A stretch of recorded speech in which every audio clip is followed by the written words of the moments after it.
नमस्कार दोस्तों, मैं सौरभ अग्निहोत्री आज Saurabh Agnihotri official and blog channel से आपके सामने प्रेजेंट हूँ।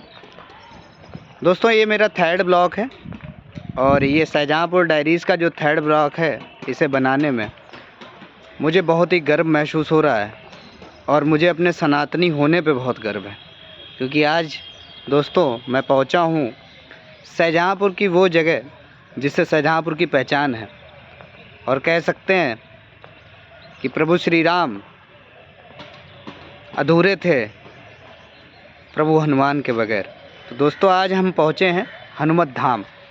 आप मेरे पीछे देखिएगा, एक बहुत ही विशाल काय आपको एक मूर्ति दिख रही है। ये है हमारे आराध्य बजरंगबली की। दोस्तों, यहाँ की थोड़ी मैं आपको छटा दिखा देता हूँ। ये आप जब नीचे देखेंगे, जो आपको ये जल दिख रहा है, ये जल है खन्नौद नदी का।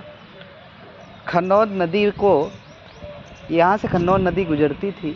इस नदी को बीच में इसका पानी रोककर दोनों तरफ से पानी को निकास देकर और बीच में एक टापू बनाया गया और इस टापू के ऊपर विराजमान किए गए हमारे 104 फीट के हनुमान जी और बजरंगबली जी को। चलिए दोस्तों, इसकी थोड़ी मैं हिस्ट्री की बात कर लेता हूँ कि हनुमत धाम कैसे बना, इसकी आधारशिला किसने रखी और ये चीज़ें कैसे शुरू हुई। दोस्तों, सन था 2002 का और इस 2002 सन की जब मैं बात करूँगा तो 2002 में बसपा और भाजपा की मिली-जुली सरकार थी और उस सरकार में पर्यटन मंत्री हुआ करते थे यहाँ के अभी जो प्रेजेंट समय में माननीय ऑनरेबल वित्त मंत्री जी सुरेश कुमार खन्ना जी। सुरेश कुमार खन्ना जी शाहजहाँपुर से लगातार 7 बार एमएलए का चुनाव जीते हैं, विधायक रहे हैं। अभी उत्तर प्रदेश सरकार में ये वित्त मंत्रालय इनके पास है, संसदीय कार्य इनके पास है। तो उस समय ये पर्यटन मंत्री हुआ करते थे और पर्यटन मंत्री जब थे ये, तो उस समय इनके मन में एक विचार आया और मन में विचार ये आया कि क्यों ना शाहजहाँपुर को भी पर्यटन क्षेत्र में आगे बढ़ाया जाए। और इस पर्यटन क्षेत्र को आगे बढ़ाने के लिए वहाँ से कड़ी ये शुरुआत होती है और जब कड़ी शुरुआत होती है तो इन्होंने सन 2002 में पर्यटन मंत्री रहते हुए इस आइडिया को आगे बढ़ाया और खन्नौद नदी का पानी रोककर सेतु बनाने के लिए गवर्नमेंट के लिए प्रस्ताव रखा। क्योंकि सरकार में ये पर्यटन मंत्री थे, इनका विचार बहुत अच्छा था। तो सन 2003 में सरकार से अप्रूवल हुआ और हमारे जो लालजी टंडन जी थे, उन्होंने इसकी आधारशिला रखी। ये पीछे जो आप हमारा इंफ्रास्ट्रक्चर देख रहे हैं, बहुत ही सुंदर है, बहुत ही अद्भुत। ये देखिए, ये खन्नौद नदी से अगर आप इधर से आएंगे, पुल से आते हैं, ठीक है, और पुल से आने के बाद ये बगल में मोहल्ला जो पड़ता है वो रेती मोहल्ला पड़ता है। यहाँ से आएंगे तो देखिए ये ओवर ब्रिज बना हुआ है। ओवर ब्रिज से मतलब क्या है, मेरी बात को आप समझेंगे कि अगर हमें नदी को क्रॉस करना है तो एक ब्रिज बनाया गया और देखिए ब्रिज की छटा देखिए बहुत सुंदर है। तो मैं जब इस हिस्ट्री की बात करता हूँ तो सन 2003 में इसकी आधारशिला रखी गई और करीब इसको तैयार होने में 10 वर्ष लग गए।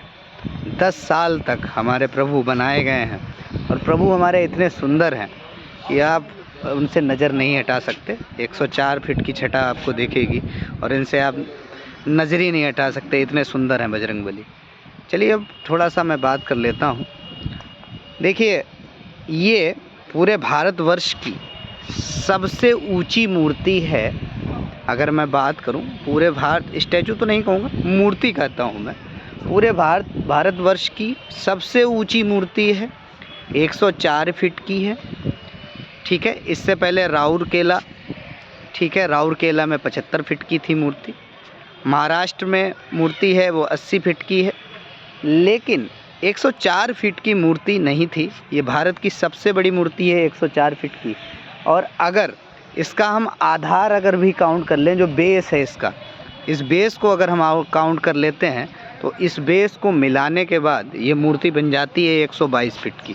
122 फीट की मूर्ति है हमारे हनुमान जी की। आप देखिए, अगर आप, मैं तो कहता हूँ कि अगर आप मूर्ति को नीचे से ऊपर तक देखने बैठेंगे तो आप क्या करेंगे, अगर आप सर में हैट लगाएं तो आपकी हैट गिर जाएगी।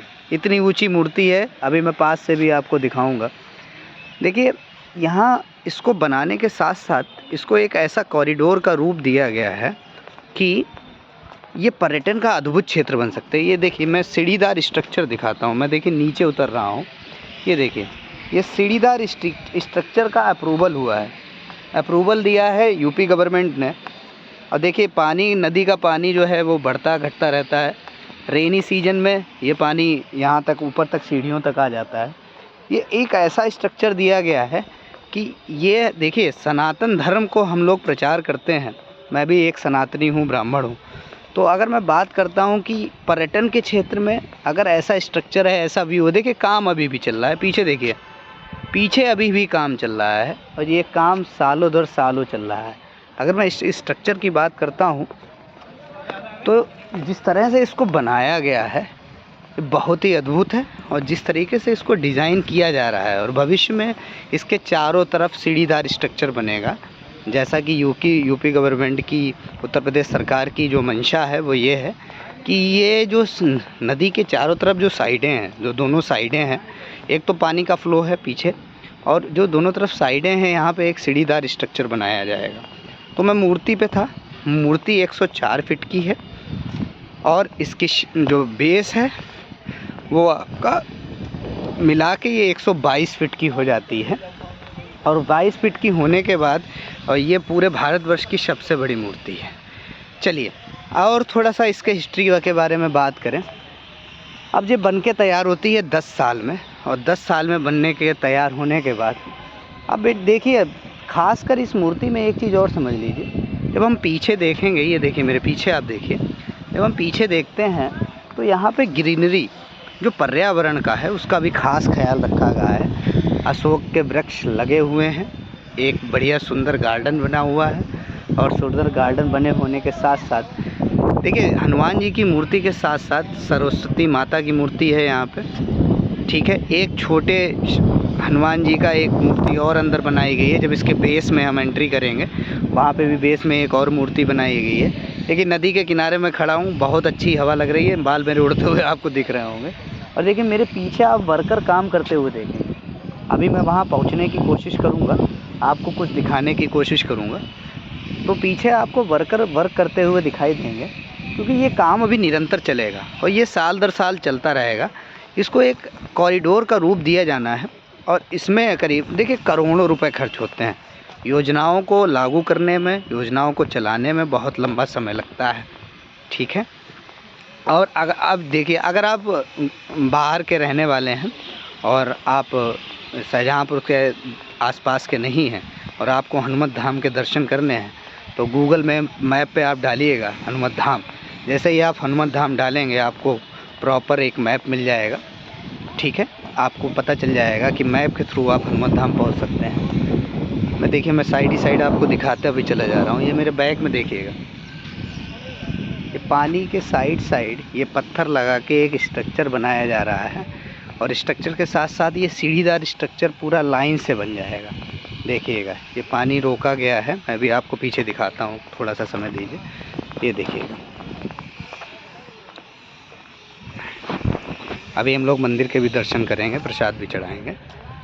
ये देखिए मेरे पीछे जब आप देखेंगे तो देखिए साइड साइड आप, ये हनुमत धाम की जो नदी है, इसके साइड साइड ये पूरा जो स्ट्रक्चर है, ये पानी को रोक के सीढ़ीदार स्ट्रक्चर बनाने के लिए कार्य जो है प्रगति पे है। ये धीरे धीरे आगे कार्य बढ़ता चला जाएगा। ये देखिए बैक साइड में देखिए, ये देखिए पूरा काम आगे प्रगति पे है, ये आगे बढ़ता हुआ काम चला जाएगा। तो हनुमत धाम जो है भविष्य में पर्यटन की पहचान होने वाला है, अभी भी है, लेकिन पर्यटन को और बढ़ावा मिलेगा जब ये पुल बनकर तैयार होगा। तो ये हनुमत धाम देखने वाला होगा, ठीक है।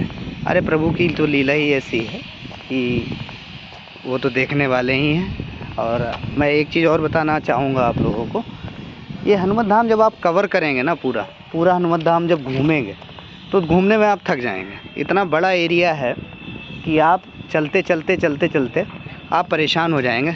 आज मंगलवार का दिन है तो मैं तो यही कहूँगा कि अतुलित बल धाम हम हेम शैलाभ ले हम धनुष्गम कृशानम राणामगम सकड़ गुण निधानम वाण राणाबधीशम रघुपति प्रिय भक्तम भक्त जातम नमामि। ये श्लोक है। मैं अपने आराध्य हनुमान जी को नमन करता हूँ बार बार। और अब हम चल रहे हैं मंदिर की ओर। देखिए, किसी धर्म स्थल पे आएँ और प्रभु के दर्शन ना करें तब तक ये हमारा आना यहाँ पे बेकार है। तो हम दर्शन भी करेंगे, हम प्रसाद भी चढ़ाएंगे, हम आपको पूरा स्ट्रक्चर भी दिखाएंगे। मैं दोपहर में इसलिए आया हूँ ताकि हम आपको पूरे मंदिर के दर्शन करा सकें, ताकि आप लोग समझ सकें। अब जब मैं ग्रीनरी की बात करता हूँ, अब देखिए इसमें है क्या क्या। 2 पुल बनाए गए हैं। एक पुल अगर आप रेती साइड से आते हैं तो फ्रंट पुल है, ठीक है। फ्रंट पुल के बाद अगर आप इस साइड से आते हैं, दूसरी साइड से आते हैं, अगर आप ग्रीन वैली यहाँ पे स्कूल पढ़ता है उस साइड से पुल एक बना हुआ है ओवरब्रिज, उससे अगर आते हैं तो ये सेकंड पुल है। 2 पुल से आप दोनों साइड से, शहर के दोनों साइड से आप ओवरब्रिज से आप पहुँच सकते हैं यहाँ पे हनुमत धाम पे। चलिए अब आपको मैं पुल पे चढ़ते आगे बढ़ता हूँ और दिखाता हूँ आपको। शाम के समय जब आएंगे यहाँ पे आप, तो लाइटनिंग की बहुत बम्पर व्यवस्था है, बहुत बम्पर व्यवस्था है लाइटिंग की। ऐसा शानदार ये चमकता है कि आप यहाँ से आपका जाने का मन नहीं करेगा। अब इसकी टाइमिंग की बात कर लेता हूँ। टाइमिंग की बात है कि सुबह जो है 7 बजे से लेके और दोपहर में 12 बजे तक हनुमत धाम खुला रहता है। उसके बाद 3 घंटे के लिए ये बंद रहता है और 3 घंटे के बंद रहने के बाद ये दोबारा खुल जाता है 3 बजे से, और रात के 10 बजे तक आप यहाँ पे दर्शन कर सकते हैं। 3 बजे से अब मैं पुल पे चढ़ चुका हूँ। अब इस पुल के माध्यम से हम प्रभु अपने आराध्य, देखिए मैं चरणों में हूँ, अभी श्री हनुमान जी के मैं चरणों में हूँ। जब इस पुल की खासियत ये है कि ये पुल इस तरह से बना है कि जब आप अपना सर पाएंगे तो प्रभु के चरण में पाएंगे। चलिए मैं चल रहा हूँ, देखिए चलते रहिए, देखते रहिए। बहुत ही सुंदर स्थान, इस पूरे स्थान को मैं आपको दिखाऊंगा इस ब्लॉग पे। मेरा टारगेट ये था कि आप चीज़ों को समझें और हमारी सनातन जो धर्म है इसका प्रचार करें। मंगलवार है, धीरे धीरे भीड़ बढ़ेगी, तो जब तक भीड़ बढ़ती है तब तक हम लोग ये ब्लॉग पूरा कर लेंगे। मेरा आप लोगों से एक रिक्वेस्ट है कि आप ज़्यादा से ज़्यादा सौरभ अग्निहोत्री चैनल को सब्सक्राइब करिए, और सब्सक्राइब के साथ साथ वीडियोस को लाइक करिए और शेयर करिए। वॉच टाइम बढ़ाइए, ठीक है। वॉच टाइम जब आप बढ़ाएंगे तो मुझे प्रोत्साहन मिलेगा और मैं आगे वर्क करता रहूँगा। अब देखिए मैं पहुँच चुका हूँ हनुमत धाम के अंदर। मेरे पीछे देखिएगा स्ट्रक्चर आप। अब यहाँ से हम परिसर में एंट्री कर चुके हैं। जो मैंने आधार के अंदर वाले मंदिर की बात की थी वो मैं मंदिर पे पहुँच चुका हूँ। अब इस आधार के अंदर क्या है वो देख लेते हैं। जो मैंने बताया था कि 104 फीट की मूर्ति है और बेस बनाया गया है, ये है बेस। अभी बंद है, अभी ये बंद है। ये जब गेट खुलेगा तो आप अंदर देखेंगे यहाँ पे सरस्वती माता की, भोले बाबा की यहाँ पे मूर्ति लगी हुई है। ये बेस है जो मैंने आधार की बात की थी। तो आधार और मूर्ति को मिला दें तो करीब 122 फीट का बैठता है ये हनुमान जी की मूर्ति, जो पूरे भारत की सबसे बड़ी मूर्ति है। चलिए अब इसके चारों तरफ जो है आपको दर्शन करा देता हूँ। दोस्तों अब मैं आगे के लिए मूव कर रहा हूँ। ये मैं देखिए इसके आधार में जब मैं अंदर एंट्री करता हूँ तो आपको यहाँ पे सरस्वती माता की फ़ोटो दिखेगी। सरस्वती माता ज्ञानदायिनी माँ शारदे हैं। या कुंदेन्दु तुषार हार धवला, या वीणा वरदंड मुंडित करा, या श्वेत पद्मासना। ये देखिए ये सरस्वती माता की यहाँ पे मूर्ति आपको मिलेगी। थोड़ा सा और मूव करते हैं।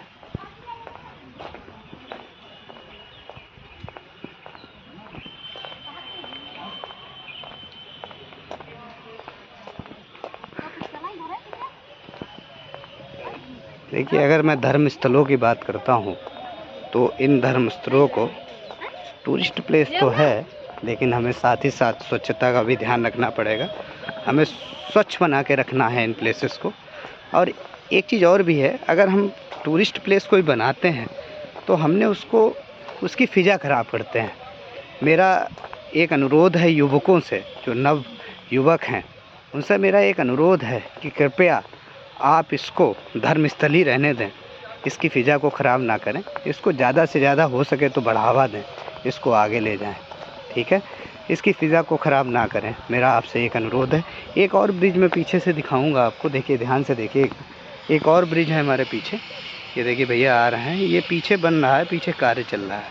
ठीक है, अब चलिए आइए मंदिर की तरफ बढ़ते हैं। ये जो मैं जो अभी राउंड लगा रहा हूँ, ये जो मूर्ति बनी है इसके चारों तरफ एक सुंदर बगीचा भी है। ये देखिए, बगीचों को देखिए आप, सुंदर बगीचा भी है। अब मैं आगे चल रहा हूँ और फिर हम दर्शन करेंगे। हमारे प्रभु के दर्शन भी करना जो है बहुत ज़रूरी है। आपको पूरी मूर्ति के मैं दर्शन कराऊंगा। देखिए काम चल रहा है पीछे, देखिए ये काम जो है चल रहा है और अभी हमें लग रहा है कि ऐसा कि 4-5 साल और लगेंगे। जब ये चारों तरफ की सीढ़ियाँ बन जाएंगी तो यहाँ पे नज़ारा देखने वाला होगा। फिर आप जब आएंगे तो आपका यहाँ से जाने का दिल नहीं करेगा। चलिए और मूर्ति के दर्शन कराता हूँ आपको। दोस्तों अब जो मूर्ति है, मैंने सरस्वती माता के आपको दर्शन कराए, फिर मैंने आधारशिला के जो अंदर की मूर्तियां हैं उनके दर्शन करा रहा हूँ। अब मैं जो दर्शन कराने जा रहा हूँ आपको, वो दर्शन कराने जा रहा हूँ दुर्गा माता के। शेर पे विराजमान है दुर्गा माता जी, मैं इनको नमन करता हूँ। अब मैं आगे बढ़ रहा हूँ और अब हम पहुँचेंगे मंदिर की तरफ। ठीक है, मंदिर की तरफ जब हम पहुँचेंगे तो हम देखेंगे, मैं थोड़ा सा धीरे बोल रहा हूँ क्योंकि यहाँ पे लोग पूजा पाठ भी कर रहे हैं। चलिए आगे दिखाता हूँ।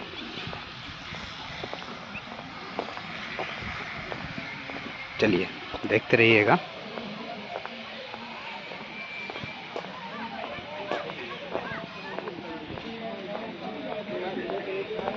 दोस्तों अब हम जो पहुँच चुके हैं वो पहुँच चुके हैं प्रभु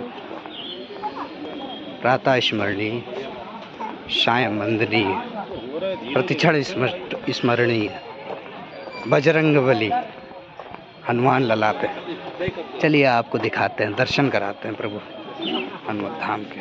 आइए मेरे साथ साथ बोलेंगे जय श्री राम।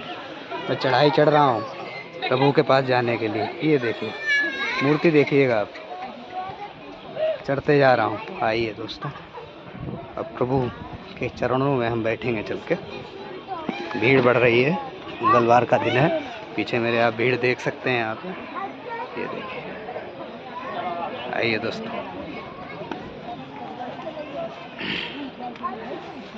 अब हम पहुँच चुके हैं भगवान के दर पे। उनके दर पे हमारी एंट्री हो चुकी है। अब आइए दोस्तों अब मैं बैठा हूँ प्रभु के चरणों में, मैं बैठा हूँ दोस्तों। देखिए प्रभु के चरणों में बैठ चुका हूँ दोस्तों। ये छटा है हमारे राम की। मैं कह रहा था कि आप अगर कैप लगाएंगे तो आपकी कैप गिर जाएगी, इतनी ऊंची मूर्ति है। मैं यहाँ से अगर देखता हूँ तो बहुत ऊंचाई है इस मूर्ति में। चलिए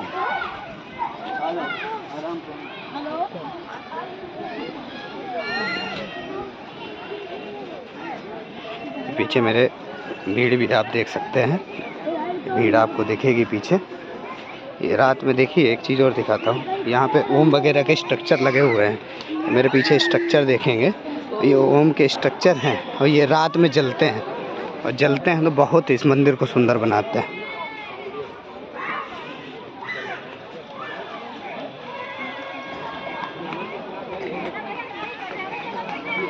दोस्तों मैं एक चीज़ आपको और बताना चाहूँगा, ये जो एक पीछे मेरे चौपाई लिखी है कि महावीर बिनमऊ हनुमाना, महावीर बिनमऊ हनुमाना और कवन सो काज कठिन,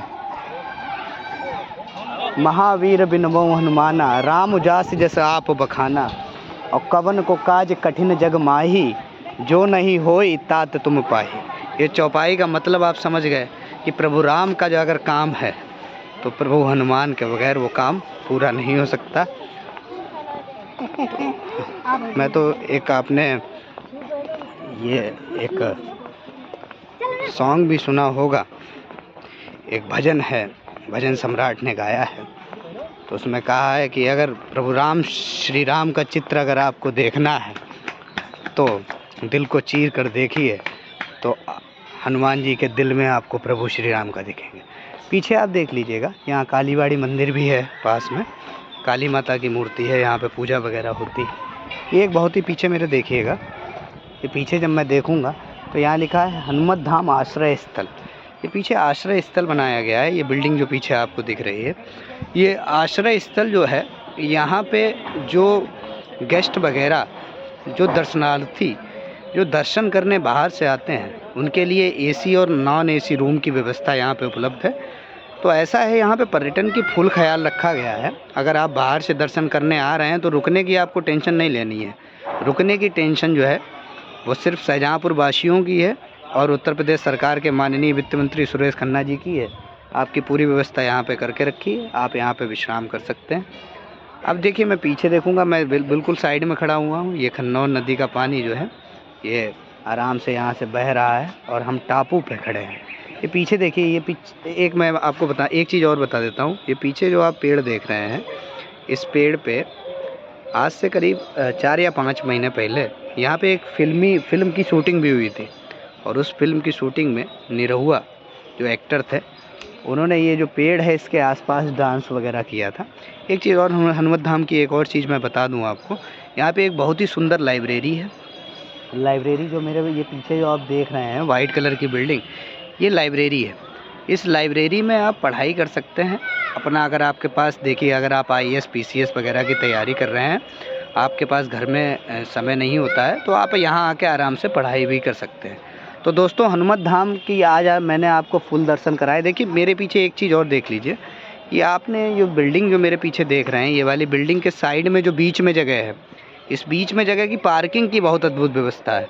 यहाँ पे आप आराम से गाड़ी खड़ी करिए, कोई दिक्कत नहीं है। कितने भी वाहन हो, आराम से मैनेज हो जाएगा। तो दोस्तों, आप सभी लोगों से निवेदन है कि ज़्यादा से ज़्यादा चैनल को सब्सक्राइब करिए। और मुझे उम्मीद है कि जितने भी सनातन धर्मी मेरे भाई बहन हैं, वो इस ब्लॉग को ज़रूर देखेंगे और बोलेंगे जय श्री राम। तो मेरे साथ सभी लोग बोलेंगे जय श्री राम। और लास्ट में मैं कहना चाहूँगा, आप अधिक से अधिक ब्लॉग को फॉलो करिए। और कहते हैं कि आज मैं इस धाम पे जब आ गया तो मेरा जीवन सफल हो गया। तो जितने भी मेरे ब्लॉग को लोग देखेंगे तो ज़रूर हनुमत धाम ज़रूर आइए एक बार दर्शन करने, ताकि आप इस पर्यटन क्षेत्र की सुंदरता देख सकें। और भविष्य के आने वाले 4 या 5 साल में ये हनुमत धाम बहुत ही अद्भुत रूप लेने वाला है। और शाम के समय की छटा तो बहुत ही अलग है। धन्यवाद।